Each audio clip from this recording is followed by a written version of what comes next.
इंदौर नगर निगम के एक सहायक दरोगा की मंगलवार को मौत हो गई। दरोगा की मौत के बाद उसके साथी कर्मचारी और परिजनों ने बुधवार को निगम में प्रदर्शन किया। कर्मचारी और परिजनों का आरोप था कि निगम के अधिकारी अपने कर्मचारियों का शोषण कर रहे हैं। दरअसल कमलेश जोशी नाम का व्यक्ति नगर निगम में पिछले करीब 6 सालों से कार्यरत था। तो बतौर सहायक दरोगा के रूप में अपनी ड्यूटी निभा रहा था।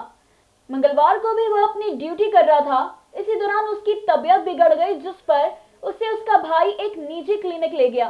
वहां से उसे एमटीएम भेज दिया गया, लेकिन उसकी हालत नहीं सुधरी। इसी दौरान उसने दम तोड़ दिया। उसके भाई का आरोप है कि इस पूरे वक्त में निगम की ओर से उसे कोई सहायता नहीं मिली। इतना ही नहीं, सेट पर यह मैसेज भी चलाया कि कमलेश काम करने की बजाय यहाँ से वहाँ घूम रहा है। सर, ये मेरा भाई यहाँ वार्ड 57 से दरोगा है सामने। उसका 2-3 दिन से स्वास्थ्य खराब था, उन्होंने छुट्टी ली थी। तो उसको छुट्टी ली थी, उसकी मैं कल जांच कराने गया था शिवाजी नगर। तो वहाँ शिवाजी नगर में उन्होंने बोला आपने नंबर नहीं लिखाया, बैठो। मैं बैठ गया वहाँ 1 घंटे, उसको यही स्वास्थ्य में लेकर बैठा रहा। उसके बाद उन्होंने मेरे को बोल दिया किट ख़त्म हो गया, बोले एमटीएच जाओ। मैं एमटीएच गया सर। वहाँ पे वो मैडम ने मेरे से पूछा कौन है पेशेंट, मैंने वो बैठे हुए सामने। उन्होंने कोई चेक कुछ भी नहीं करा, बस पूछा क्या क्या है। मैंने ये तकलीफ है, एडमिट का फॉर्म दे दिया मेरे को। बोले एडमिट कर दो इनको आईसीयू में। मैंने ठीक मैडम कर देता हूँ। मैं आईसीयू जो एडमिट करने वाली खिड़की है उस पर गया, उनको दिया। तो वो मेरे को बोलते हैं बोले यहाँ बेड लिए, इनको और कहीं लेके जाओ, यह जगह नहीं है। और मैं यहाँ उसको लेके आया और सेट पे अलग चला दिया। मैं उसको लेके अस्पताल घूम रहा हूँ तो सेट का अधिकारी चला के बोल रहे हैं बोले कमलेश जोशी घूम रहा है। सर, उसको अस्पताल लेकर जा रहा हूँ मैं और ये सेट पे बोल रहे हैं घूम रहा है। इसके ऊपर कार्रवाई की जाए। ये किस अधिकारी ने सेट पे बोला था? सर, सेट पे चला था। इनकी डेट हुई, इनका क्या नाम था? कमलेश जोशी। क्या पद पे थे वो? ये यहाँ पे दरोगा तो पद पे था। कितने वर्षों से काम कर रहे थे? ये कम से कम 5-6 वर्ष होने आते। वहीं अपने साथी के निधन की खबर जब अन्य कर्मचारियों को पता लगी तो वे भी परिजनों के साथ निगम में प्रदर्शन करने पहुंच गए। कर्मचारियों का आरोप है कि कोरोना काल में छोटे कर्मचारियों पर कोई ध्यान नहीं दिया जा रहा है, वहीं बड़े अधिकारी अपने अधीनस्थों का शोषण कर रहे हैं। और 16 नंबर के जगदीश करोसिया जी, उस समय आयुक्त महोदय ने कहा था कि जिन कर्मचारियों का स्वास्थ्य ठीक नहीं हो उनकी खबर हमें दी जाए।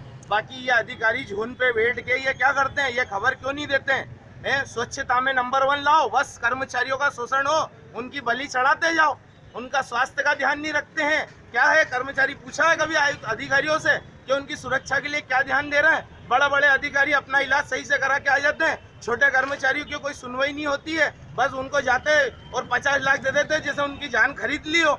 उनको सुरक्षा की जरूरत है, उनको जान थोड़ी है। इनके परिवार इनके भाई को कोई लाएंगे क्या वापिस? 50 लाख दे देंगे, हम ये कर देंगे वो कर देंगे। तो तुम तो कर्मचारियों की बलि चढ़ा रहा है। हम जब इस चीज के लिए आवाज उठाते हैं तो हमें परेशान कर दिया जाता है, हमारी सुनवाई नहीं होती है। तो अधिकारी बैठे क्यों है ये लोग? प्रशासन बैठा क्यों है ये?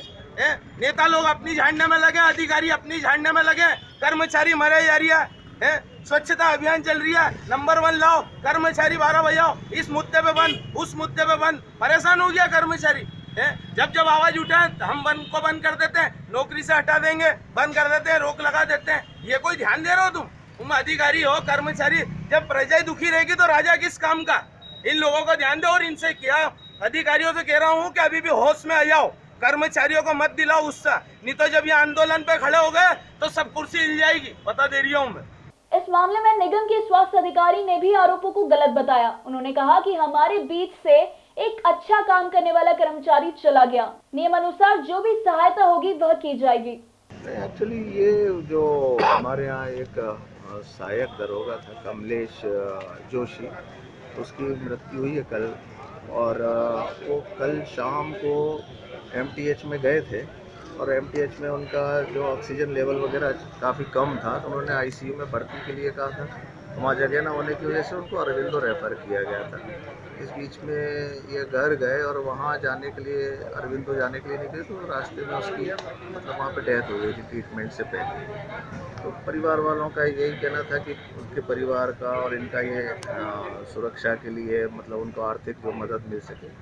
इससे पूर्व आयुक्त मैडम द्वारा स्वयं ही कल शाम को ये प्रकरण संज्ञान में लेते हुए मैडम ने और इन लोगों की व्यवस्था के लिए हम लोगों को कुछ निर्देश दिए। नियमानुसार जो भी संभव होगा वो टाइम से दिया जाएगा इनको। सारे सारे जो भी भुगतान किए जाने वो सारे इनके टाइम से होंगे। और ऊपर से मैडम ने 2 लाख रुपए इनको सहायता राशि भी उपलब्ध कराने के लिए निर्देश दिए, तो वो भी शीघ्र ही इनको प्राप्त हो जाएगा। सर, इनका आरोप है मृतक के भाई का कि ये जब हॉस्पिटल ले गए तो उसको पूरी तरीके से इलाज नहीं मिल पाया, यहाँ तक कि जो जांच की काड़ियाँ थी वो तक खत्म हो गई थी। तो निगम के कर्मचारियों को इस तरीके से अवहेलना भी झेलना पड़ रही है। नहीं, अवहेलना झेलने जैसा इशू नहीं। अब वास्तविकता में इस प्रकरण में क्या हुआ जो मेरे संज्ञान में आया है, इस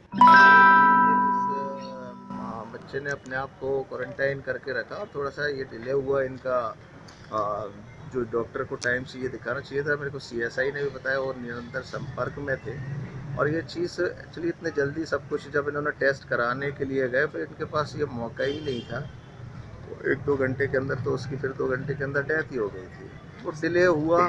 डिले में थोड़ा सा हम लोग सबको समझाते भी हैं, सभी दरोगाओं को, और इनको थोड़ा सा प्रोएक्टिव होकर इसमें टाइमली हॉस्पिटल पहुँचे। हॉस्पिटल में भर्ती होना अवॉइड नहीं करें, डरे नहीं। बीमारी से उपचार के बाद ही ठीक हुआ जा सकता है। तो ये सभी चीज़ें समझाने की ज़रूरत थी, वो मैंने सभी को बताया। सर, इनका एक और आरोप है कि वो उसको मैं हॉस्पिटल लेके गया था, लेकिन हॉस्पिटल ले जाने के दौरान भी सेट के ऊपर उसके गायब होने की बात आ रही थी कि ये ड्यूटी पर नहीं है, ये कहीं और जा गया हुआ है। नहीं, ऐसी सेट पे बातें चली थी। इस तरह का कुछ भी नहीं, इस तरह का कुछ भी नहीं था।